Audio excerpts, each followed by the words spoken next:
So we've got the first two components. We have how people perceive it and why we have the opinion that we do. We have how it's organized. What we want to look at now is this whole idea of ability to affect policy and this idea of kind of jockeying for control.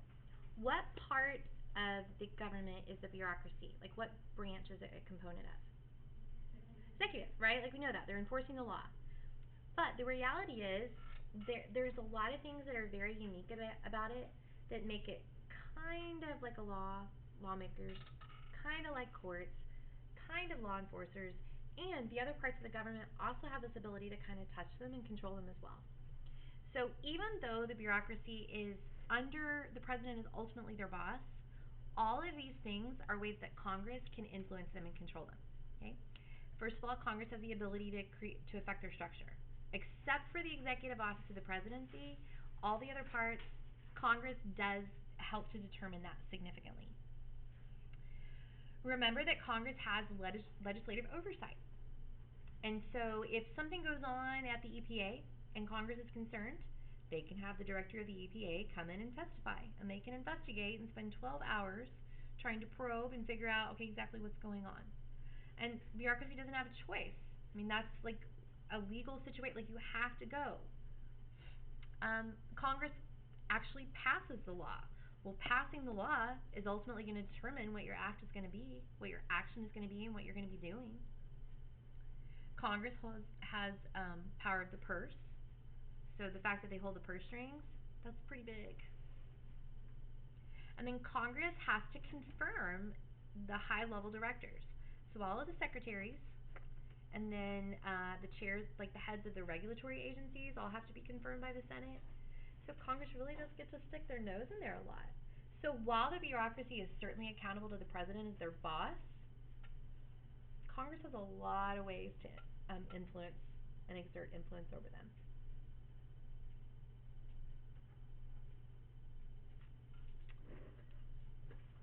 So the president has to try to rein them in as well.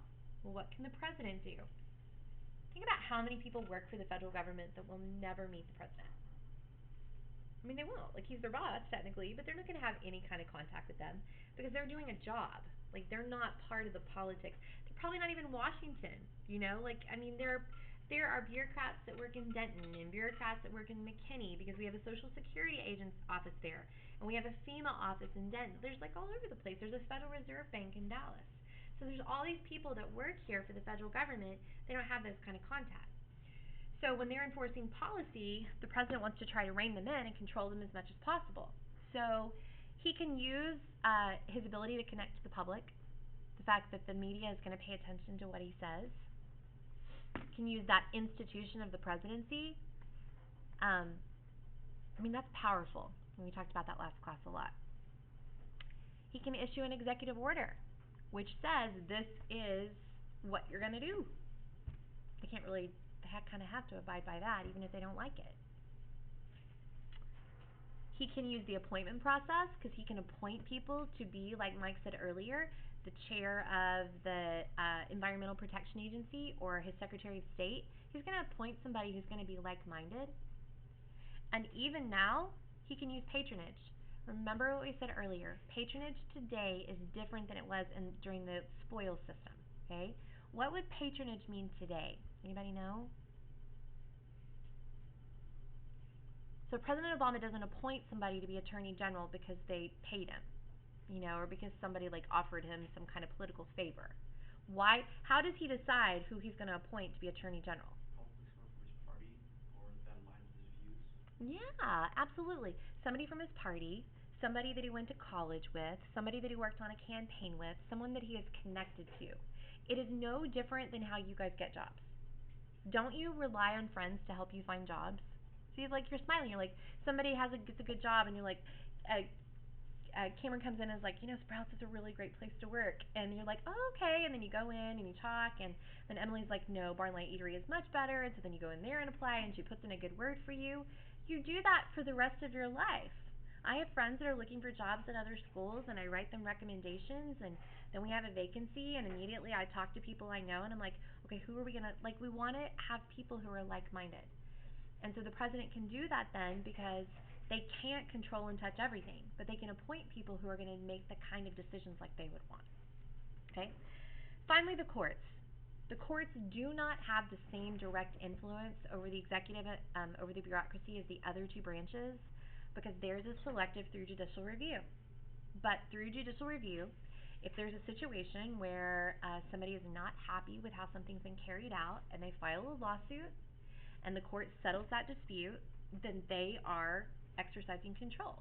So they're going to be, bureaucracy is subject to judicial review just like the president and the Congress are. Okay? All right, if you will flip your paper over, we need to actually talk about this a little bit. Question 4. Question 4 says, in what ways is the bureaucracy quasi-legislative, quasi-judicial? I want you to write 2 more words underneath that. Under quasi-legislative, I want you to write administrative discretion. Administrative discretion.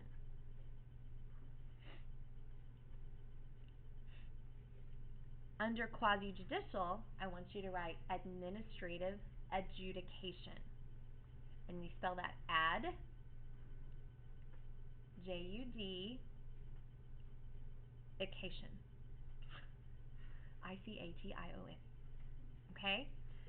So we have established that the bureaucracy is part of the executive branch.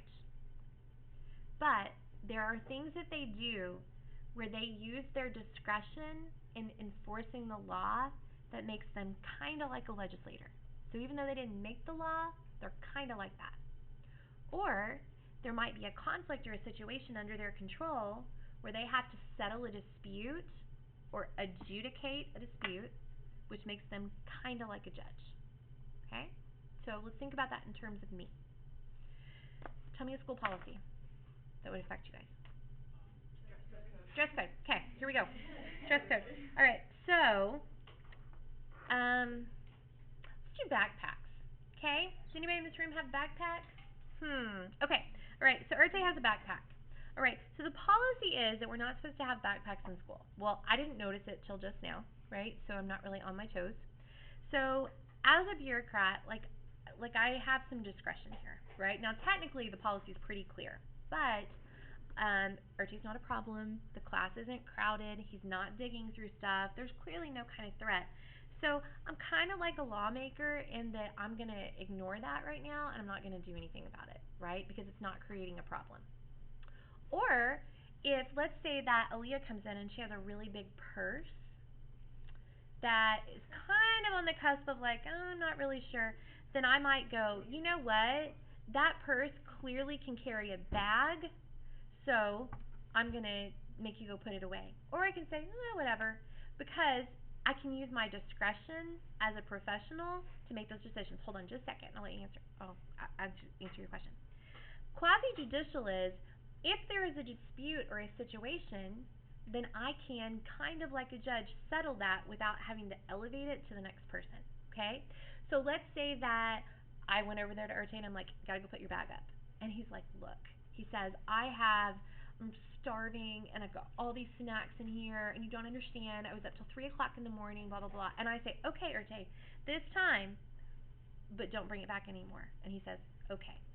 Kind of act like a judge there, right? Because I settled the situation and I said this is going to be your consequence. Or I could go, you know what? I'm just going to give you a teacher detention instead for this, but I won't go write you up for a referral. So again, quasi-judicial, right? So I'm not really doing those things, but I'm kind of doing them. Mike. This is not with that, but I'm recording. Okay. never mind. Okay. Ask me in a little bit. Okay. All right? So can you answer this question then? All right. And then when you're done, I want you to go ahead and answer the 5th question as well. It says, why might some refer to the bureaucracy as a 4th branch of government? Never, ever, ever, ever, ever say we have 4 branches of government, and don't say it is, but it's fun to think about the fact that it's kind of like a 4th branch of government because of everything we've talked about today. Yeah, Media 2. Yeah, it's media 6, so we have 5. Oh, yeah, the 4th. Ooh, now we're looking at a 5th estate, huh?